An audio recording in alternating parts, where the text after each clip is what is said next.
बिस्मिल्लाहिर्रहमानिर्रहीम। अस्सलाम वालेकुम नाज़रीन, आप यूट्यूब चैनल देख रहे हैं, मैं इमरान खान। सबसे पहले तो मैं आपको क्लियर कर दूं कि फजलुर रहमान साहब ने अभी तक ना तो मखसूस नशस्तें जो उन्हें दी गई माले गनीमत में, ना तो वो इस्टेब्लिशमेंट को वापस की हैं, ना ही फजलुर रहमान साहब ने अभी तक जो फॉर्म 47 के ऊपर उन्हें आसिम मुनीर साहब ने इस रजीम में तोहफे दिए हैं, ना उन्होंने वो वापस किए हैं, ना ही जो लोग उन्हें तोहफे के तौर पे दिए गए, ना उन्होंने वो वापस किए हैं। तो फजलुर रहमान साहब ने कोई भी सहूलत अभी तक वापस नहीं की जो उन्हें सरकार की जानिब से या मौजूदा रजीम की जानिब से मिली है, और वो इंजॉय कर रहे हैं उन सारी चीज़ों को, और उन सारी चीज़ों के ऊपर बैठे हुए हैं। कौमी असम्बली से, सूबाई असम्बली से उनके लोग तनख्वाहें ले रहे हैं, सेनेट से उनके लोग तनख्वाहें ले रहे हैं, और जो चोरी की माले गनीमत समझ कर ली गई मखसूस नशस्तें हैं, उन नशस्तों पर भी उनकी ख़वातीन तनख्वाहें ले रही हैं या अक़लियत के लोग तनख्वाहें ले रहे हैं। तो फजलुर रहमान साहब का इनकलाब सिर्फ इतना ही है कि मुझे हीरो माना जाए, मुझे लीडर माना जाए, लेकिन उन्हें लीडर तब माना जाएगा जब वो लात मारेंगे एस्टेब्लिशमेंट की दी हुई उन तमाम चीज़ों और उन तमाम नवाजिशात को जिन पे वो इस वक्त इंजॉय कर रहे हैं। जब वो ये कहेंगे कि ठीक है, मैं आपके सारे पोल खोलता हूँ, हर चीज़ सामने रखता हूँ, रजीम चेंज ऑपरेशन में आसिम मुनीर का ये किरदार था, जनरल बाजवा का ये किरदार था, नदीम अंजुम का ये किरदार था, जनरल फैज़ उन दिनों में क्या कर रहा था, और कौन सा जर्नैल इनके साथ मिलकर क्या क्या बातें करता रहा, ये सारा कुछ उन्हें बताना चाहिए। ये भी बताना चाहिए कि नवाज शरीफ का क्या रोल था, और लंदन में उनकी क्या बातचीत हुई, और किस तरीके से मौजूदा पूरा सेटअप कायम किया गया। जैसा कि जावेद हाशमी को उन्होंने कुछ चीज़ें बताई थी कि 1.25 साल पहले ये फैसला हो गया था, 15 महीने पहले ये फैसला हो गया था किसको कितनी सीटें दी जाएंगी। फिर फजलुर रहमान साहब को जितनी सीटें देनी थी उतनी नहीं दी, और यहीं से फजलुर रहमान साहब को गुस्सा आया कि भी मैं तो इक़्तिदार के ख्वाब देख रहा था। फिर उन्हें एक ख्वाब दिखाया गया था कि वो सदर पाकिस्तान बनेंगे, लेकिन बदकिस्मती से उन्हें सदर पाकिस्तान भी नहीं बनाया गया। बहरहाल फजलुर रहमान साहब का जो इनकलाब है वो अभी ज़बानी कलामी वादों तक की है, और ख्वाहिश उनकी ये है कि मुकदमे दर्ज हो जाएँ, कोई थोड़े से बंदे बुंदे गिरफ्तार हो जाए, इक्का दुक्का मार कुटाई के वाक़यात हो जाए, फजलुर रहमान साहब को भी चंद दिन जेल में गुजारने पड़े, तो इससे वो कोई बहुत बड़े कौमी सतह के हीरो बन जाएंगे। देखें बनते हैं या नहीं बनते, लेकिन जावेद हाशमी साहब हीरो बन गए हैं। ना उनकी कोई बहुत बड़ी जमात है, ना उनके पीछे बहुत बड़े कोई फॉलोअर्स हैं, लेकिन पाकिस्तानी ये मानते हैं कि अगर मिलिट्री एस्टेब्लिशमेंट के खिलाफ कोई आदमी हर दौर में खड़ा हुआ, जब इमरान खान साहब के मिलिट्री एस्टेब्लिशमेंट के साथ अच्छे ताल्लुकात चल रहे थे तो तब जावेद हाशमी भी इमरान खान साहब के खिलाफ हो गए थे। जब नवाज शरीफ मिलिट्री एस्टेब्लिशमेंट की गोद में गए तो तब जावेद हाशमी नवाज शरीफ के भी खिलाफ हो गए थे।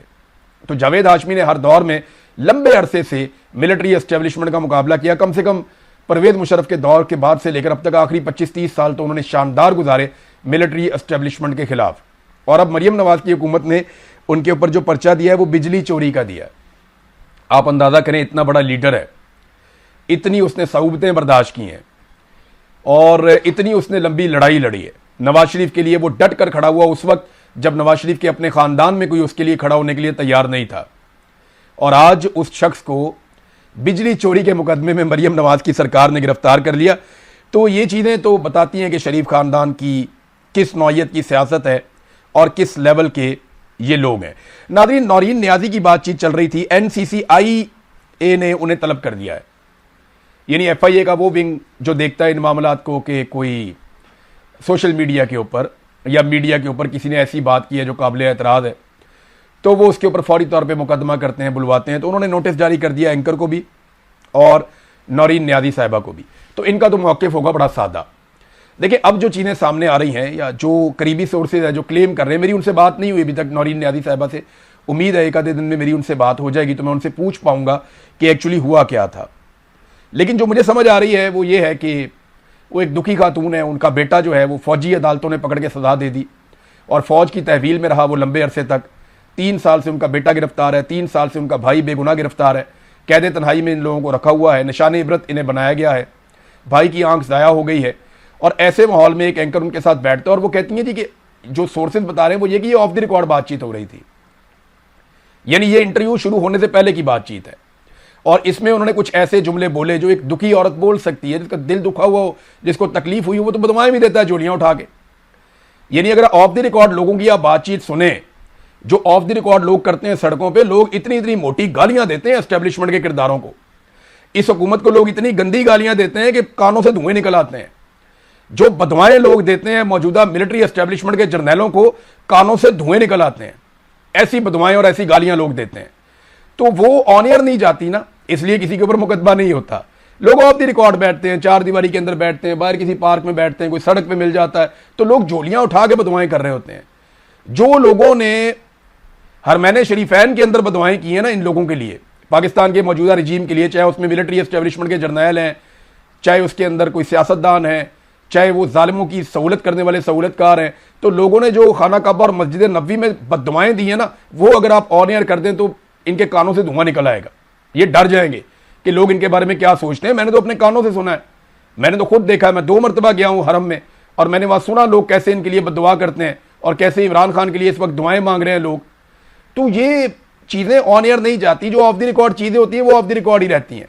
फिर उन्होंने ये कहा भी था इमरान खान की बहन ने कि इसे पब्लिक ना किया जाए, और ये एक सहाफती उसूल है कि अगर किसी ने आपको कोई इंटरव्यू में बात कर दी है, अव्वल तो वो कहते हैं जी ये इंटरव्यू से पहले की बातचीत है और इसका इंटरव्यू के साथ कोई ताल्लुक नहीं था, ये उनकी एक जाती भड़ास है, गुस्सा है उस खातून का। मैं यानी ये ओपनली कहता हूं कि किसी के भी आप किसी भी खातून के भाई को, उसके बेटे को आप निशाने इबरत बनाए तो वो आपकी तारीफ तो नहीं करेगी, तो आपके खिलाफ बात करेगी। अब उस बात में हकीकत कितनी है ये तो एक अलग बात है। यानी इंडिया पाकिस्तान की लड़ाई में डोनाल्ड ट्रंप का बीच में आ जाना और फौरी तौर पे पाकिस्तान का लड़ाई रोक देना, ये सवाल अगर उन्होंने उठाया तो वो बात तो ठीक है। इंडिया ने पाकिस्तान में बहुत बम मारे थे, पाकिस्तान ने याद रखिएगा सिर्फ इंडिया के जहाज तबाह किए हैं, जबकि इंडिया ने पाकिस्तान में कई जगहों पे मिसाइल मार के लोगों को शहीद किया है। अगर आप इंसानों की तादाद का मुवाजना करें तो पाकिस्तान में शहादतें ज्यादा हुई हैं, इंडिया में लोग कम मारे गए हैं। पाकिस्तान की एयर बेसिस के ऊपर अटैक हुए हैं, लेकिन इंडिया में ऐसा नहीं हुआ। हमारे सहाफियों ने बड़ा रोला डाला था, 400 चौकियां कश्मीर में फतह हो गई, बाद में पता चला एक चौकी भी फतह नहीं हुई। क्लेम किया गया कि जनाब इतने किलोमीटर इलाके फतह हो गए, बाद में पता चला कि 1 इंच भी फतह नहीं हुआ। जहां पे हम थे हम वहीं पे हैं। सिर्फ पाकिस्तान एयरफोर्स ने इंडियन एयरफोर्स के तैयारे गिराए थे, इसके अलावा हमारे पास और कोई ऐसी चीज नहीं है जिसके ऊपर हम क्लेम करते। लेकिन ये एक कामयाबी है और हमें उस बात पे सबको बतौर पाकिस्तानी फख्र होना चाहिए कि हमारी एयरफोर्स ने अपनी बालादस्ती साबित की। अब नौरीन खानम के मामले पर आप आए तो वो क्या जवाब देंगी जाके एनसीसीआईए को? वो साफ जाके कहेगी ये तो ऑफ द रिकॉर्ड बातचीत थी। आप पूछें उसने पब्लिक क्यों की? 3 महीने पहले की ये बातचीत है और 3 महीने बाद वो एक क्लिप निकाल के जो बिल्कुल ऑफ द रिकॉर्ड था, जिसके बारे में मैंने मना भी कर दिया था एंकर को कि इसको पब्लिक नहीं करना, तो उसी क्लिप को निकाल कर क्यों दिया गया? ये प्लानिंग के तहत हुआ। अगर ये क्लिप इस हुकूमत या एस्टेब्लिशमेंट के हाथ में ना आता तो ये क्या करते, कैसे इल्जाम लगाते, कैसे गद्दार करार देते? तो वो क्लिप निकाला गया। देखें ये जिम्मेदारी होती है सहाफी की कि जो चीज ऑफ द रिकॉर्ड है वो ऑफ द रिकॉर्ड है। यानी मैं आपको बताता हूं, मुझे शरीफ खानदान ने बहुत सारी चीजें ऑफ द रिकॉर्ड बताई उस दौर में जब मैं कवरेज करता था। यानी शहबाज शरीफ ने मेरे सामने ऑफ द रिकॉर्ड बात की और हमजा शहबाज ने मेरे सामने ऑफ द रिकॉर्ड बातचीत की। कई इनके वुज़रा हैं जिन्होंने मेरे सामने ऑफ द रिकॉर्ड बातचीत की। इसी तरह पीटीआई के लोगों ने ऑफ द रिकॉर्ड बातचीत की, पीपल्स पार्टी के 1-2 लोग हैं उन्होंने हमारे साथ ऑफ द रिकॉर्ड बातचीत की। हत्ता के जो पाकिस्तान के मिलिट्री एस्टेब्लिशमेंट के लोग हैं वो जब कोई ऑफ द रिकॉर्ड बातचीत करते थे और हमें कहते थे जी कि ये ऑफ द रिकॉर्ड है, तो फिर वो ऑफ द रिकॉर्ड रहती है। उसमें तो वो बहुत ऐसी बातें करते हैं कि वो पब्लिक हो जाए तो भूचाल आ जाए, लेकिन यह सारा कुछ पब्लिक किया नहीं जाता। लेकिन बिल आखिर एक दिन चीजें पब्लिक हो ही जाती हैं। अब जनाब नौरीन खानम को बुलाएंगे तो वो क्या कहेंगी? वो ये कहेंगी जी ऑफ द रिकॉर्ड था, और वो ये कहेंगी मैंने मना किया था ऑन एयर नहीं करना। तो फिर क्या करेंगे? किसी शख्स की सोच के ऊपर तो आप पैरा नहीं बिठा सकते ना। अगर एक आदमी अपने आप में ये समझता है कि ये चीज ऐसे नहीं ऐसे हुई है, तो इस पे कौन सा मुकदमा बनता है? यानी इस पे क्या मुकदमा आप कर सकते हैं? वो प्रैक्टिकली तो कुछ नहीं कर रहा, और जो स्टेटमेंट है वो ये कह रहे हैं कि जनाब मैंने कहा था कि इसको पब्लिक नहीं करना। ये मेरी अपनी जाती राय हो सकती है। तो ये एक अजीबोगरीब किस्म की पाकिस्तान में कहानी चल पड़ी है कि सबको गद्दार बनाओ, बंगालियों को गद्दार बनाओ, पंजाबियों को गद्दार बनाओ, महाजरों को गद्दार बनाओ, कबायलियों को गद्दार बनाओ, बलोचियों को गद्दार बनाओ, कश्मीरियों को गद्दार बनाओ, ओवरसीज पाकिस्तानियों को गद्दार बनाओ, और सहाफियों को भी गद्दार बना दो। अरशद शरीफ को गद्दार बनाया फिर शहीद कर दिया। आज वो सबसे बड़ा मुहिब्बे वतन है। पाकिस्तानी सबसे ज्यादा प्यार जिन लोगों से करते हैं उनमें एक कौन है? अरशद शरीफ है। उसको तो आप गद्दार कहते थे। आसमा जहांगीर को आप गद्दार कहते थे, अहमद मीर को आप गद्दार कहते थे, आप इमरान रियाज को आज गद्दार कहते हैं, आप साबिर शाकिर को गद्दार कहते हैं, आप मुईद पीरजादा को गद्दार कहते हैं, आप वजाद सईद को गद्दार कहते हैं। पाकिस्तान में कितने हमारे जर्नलिस्ट हैं जिनमें समी इब्राहिम साहब हैं, उन्हें आप गद्दार कहते हैं, और या मकबूल जान को आप गद्दार कहते हैं। आप गद्दार कहते हैं सिद्दीक जान को, क्यों वो गद्दार है? आप सबको गद्दार कहते हैं। सोराब बरकत आपकी नजर में गद्दार है, आपकी नजर में अहमद फरहाद भी गद्दार है। बलूचिस्तान से 4 नौजवान अभी उठाए गए हैं ताजा ताजा, उनमें एक जर्नलिस्ट है वो भी उठाया गया, एक तालिब इल्म है, पढ़ा लिखा नौजवान है खुददार का, वो भी उठाया गया। हब से उसे उठा लिया सिक्योरिटी फोर्सेज ने, वो बंदा लापता हो गया। 4 नौजवान अब गायब हो गए दोबारा जब मैं आपको रिपोर्ट कर रहा हूं। तो क्या सारे ही गद्दार है? पूरा पाकिस्तान ही गद्दार है? और सिर्फ मुहिब्बे वतन वो है जो वही बात करता जाए जो पाकिस्तान की मिलिट्री एस्टेब्लिशमेंट कह रही है या कहलवाना चाहती है? तो ऐसे नहीं होगा, ऐसे मुल्क चलता भी नहीं है। नाज़रीन, मैं आपको एक चीज और दिखाता हूं, ये जरा आप देखिए। ये खैबर पख्तूनख्वा में एक चैंपियंस लीग हो रही है, इसका नाम है खैबर पख्तूनख्वा चैंपियंस लीग। अब इसको स्पॉन्सर तो खैबर पख्तूनख्वा की हुकूमत करेगी ना, क्योंकि खैबर पख्तूनख्वा का ये अपना एक इवेंट है। तो खैबर पख्तूनख्वा की जो चैंपियंस लीग है, ये इसका इश्तिहार छपा हुआ है, ये देखें आप, बिल बोर्ड, ये बहुत बड़ा बोर्ड लगा हुआ है। बीच में सुहेल अफरीदी है, सुहेल अफरीदी के साथ फैसल करीम कुंडी है जो गवर्नर है, ये वजीर आला और गवर्नर दोनों लग गए बीच में। एक तरफ शाहिद अफरीदी है, यूनुस खान है, 2 गुलूकार हैं। पाकिस्तान में क्रिकेट का जो अब तक का सबसे बड़ा लेजेंड है ना, वो इमरान खान है। पाकिस्तान ओडीआई क्रिकेट में जो एक ही वर्ल्ड कप जीता है ना, वो इमरान खान लेकर आया था, और निस्बतन कमजोर टीम के साथ लेकर आया था। उस वक्त बहुत ताकतवर टीमें मौजूद थी। पाकिस्तान की टीम इमरान खान के दौर में जितनी ताकतवर थी, उससे बहुत ज्यादा ताकतवर उसके बाद बार बार हुई, लेकिन कैप्टन नहीं था उस नौइयत का, तो पाकिस्तान दोबारा वर्ल्ड कप नहीं जीता। आज जितने खिलाड़ी हैं सब मानते हैं कि इमरान खान एक लेजेंड था और लेजेंड है। आलमी सतह पर इमरान खान को तस्लीम किया जाता है। उसने क्रिकेट में बहुत सारी चीजें तब्दील कर दी। इमरान खान ने क्रिकेट में सोचने का तरीका तब्दील कर दिया। उसकी कही हुई बातें आज क्रिकेट की किताबों में लिखी जाती हैं। वो इतना बड़ा क्रिकेट का लेजेंड है, और उस आदमी के नाम पे जो हुकूमत कायम की गई, उस आदमी की मकबूलियत पे जो वोट हासिल किए गए, उसके नतीजे में जो हुकूमत बनती है, वो हुकूमत एक लीग करवाती है, और लीग भी क्रिकेट की करवाती है, और उस पोस्टर के ऊपर से इमरान खान का फोटो गायब कर देते हैं। इमरान खान क्रिकेट स्टेडियम, मैं आपको यकीन से कहता हूं कि अली अमीन गंडापुर ने नाम रखा था इमरान खान क्रिकेट स्टेडियम। अगर अली अमीन गंडापुर वज़ीर आला होता ना, तो शायद वो यहां पे इमरान खान का फोटो जरूर लगाता। चाहे उसके लिए उसको किसी के पांव भी पकड़ने पड़ते ना, तो वो इमरान खान का फोटो जरूर लगवाता। लेकिन खैबर पख्तूनख्वा की जो सरकार है, उसको शाबाश कि उन्होंने इमरान खान का नाम निकाला। और मुझे तकलीफ पता किस बात की है? वो इस बात की नहीं है वो पॉलिटिकल लीडर है, वो मुतनाज़े हो गया, कुछ भी आप करें, लेकिन यार वो क्रिकेट का सबसे बड़ा लेजेंड है। उसके मुखालिफिन भी इस बात को मानते हैं कि उससे बड़ा क्रिकेट का लेजेंड और कोई नहीं था, ना उससे बड़ा कोई नाम है। दुनिया के जब टॉप खिलाड़ियों के नाम आप उठाते हैं तो बीच में इमरान खान का नाम जरूर आता है। यार उस आदमी की तस्वीर तो आपको ऑनर समझ के लगानी चाहिए थी, उसकी तस्वीर तो आपको हर हाल में लगानी चाहिए थी, और इमरान खान की तस्वीर निकाल दी। सारी जिंदगी इमरान खान बनने के चक्कर में जिस आदमी ने गुजार दी, वो स्लॉगर शाहिद अफरीदी, उसका फोटो लगा दिया, इमरान खान का फोटो निकाल दिया।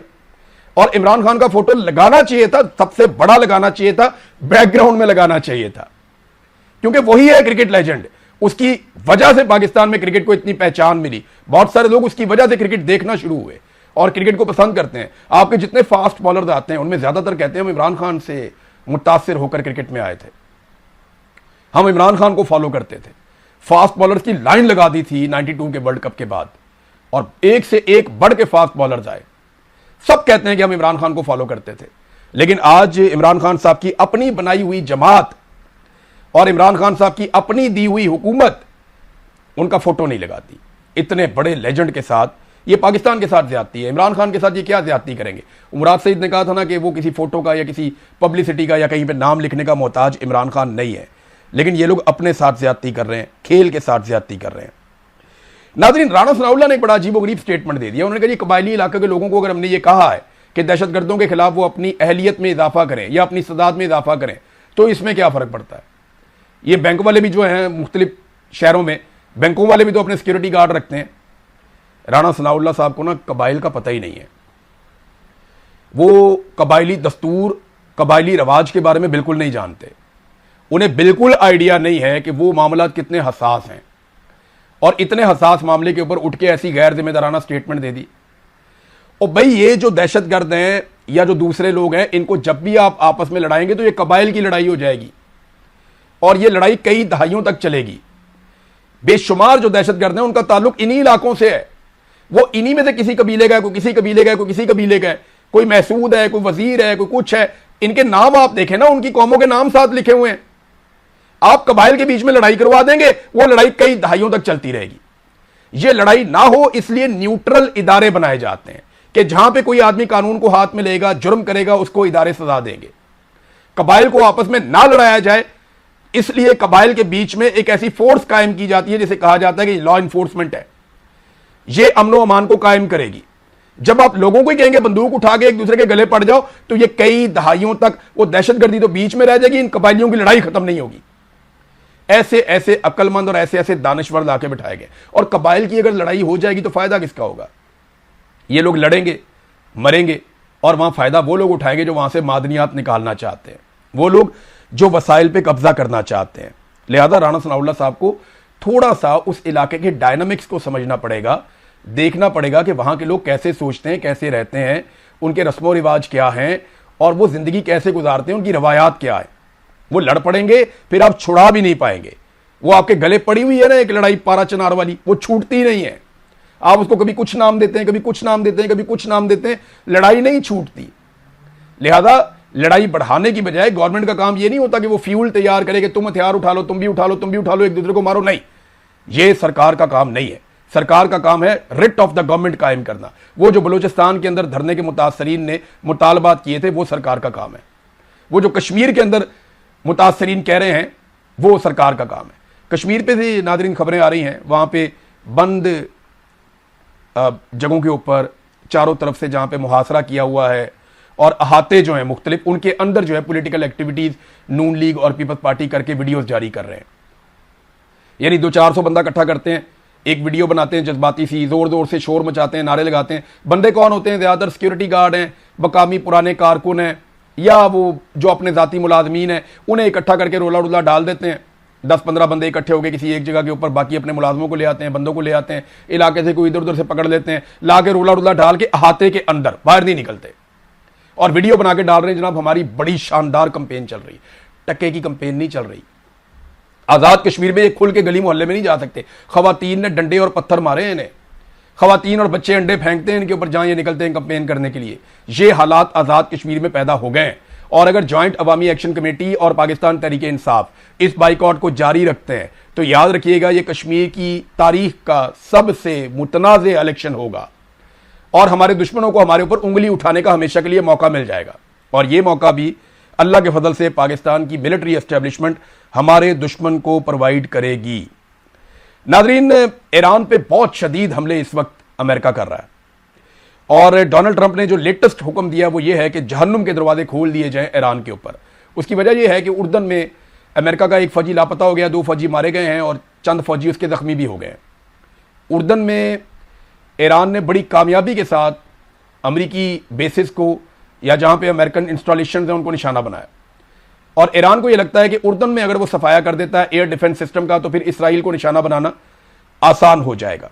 अमेरिका को ऐसा लगता है और उनके अखबारात ये लिख रहे हैं कि रूस और चीन शायद ईरान की मदद कर रहा है। वो तो ये दावा कर रहे हैं कि वो मदद हो रही है, क्योंकि जितना एक्यूरेट ईरान मारता है ना, इतना एक्यूरेट कोई मार नहीं सकता। इतने एक्यूरेट निशाने का मतलब यह है कि उन्हें बड़ी शानदार इंफॉर्मेशन मिल रही है जिसकी बुनियाद के ऊपर वो ताक ताक कर हमले कर रहे हैं। अब एक और बात जो ईरान ने कही है वो बड़ी खौफनाक है।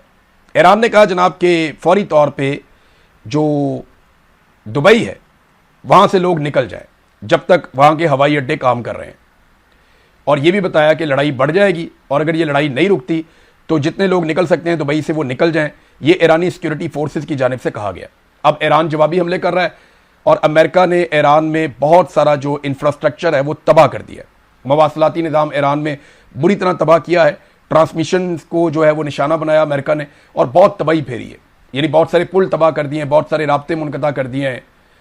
तो ईरान को भी भारी नुकसान हो रहा है। उन्होंने अपने नुकसान की कुछ डिटेल्स जारी की हैं जहां पे उनके सिविलियंस ईरान के जांबाक हुए हैं। दूसरी तरफ अमेरिका को भी नुकसान हो रहा है और अरब ममालिक में, क्योंकि अमेरिकन अड्डे वहां पे ईरान अटैक करता है तो अरब ममालिक उसके ऊपर मजम्मत भी करते हैं। पाकिस्तान की पोजीशन क्या है ये हमें आने वाले वक्त में इसलिए पता चलेगा कि पाकिस्तान ने सऊदी अरब के साथ साथ कतर के साथ भी इसी नौयत का मुआहदा कर लिया। अब इन दोनों मुल्कों की सिक्योरिटी की जिम्मेदारी पाकिस्तान ने उठा ली है और पाकिस्तानियों को नहीं पता कि हमने क्या मुआहदा किया है। यानी पाकिस्तानी कौम ने अपने खून पसीने की कमाई से जो एक फौज तैयार की अपने दिफा के लिए, पाकिस्तान में खून की नदियां बह रही हैं और वो फौज सऊदी अरब और कुवैत का दिफा करेगी, कतर का दिफा करेगी या अरब ममालिक का दिफा करेगी। हमारे पास ना दुनिया को देने के लिए अब कुछ बचा भी नहीं है। अब हम फौज और हथियार ही एक्सपोर्ट कर सकते हैं जो हमने इतने सालों में बनाए हैं, और हमारे पास क्या है दुनिया को देने के लिए? अनाज हम अपना पूरा कर नहीं पा रहे। एक ज़राई मुल्क होने के बावजूद अनाज हमें बाहर से इंपोर्ट करना पड़ रहा है। तो ये नादरीन इस वक्त सूरत हाल है। पाकिस्तान को क्या करना होगा, पाकिस्तान किस तरफ जाएगा, उसमें किस किस्म का रिएक्शन आ सकता है, इन सारी चीज़ों पर हम नज़र रखेंगे। अब तक के लिए इतनी, अपना ख्याल रखिएगा, अपने इस चैनल का भी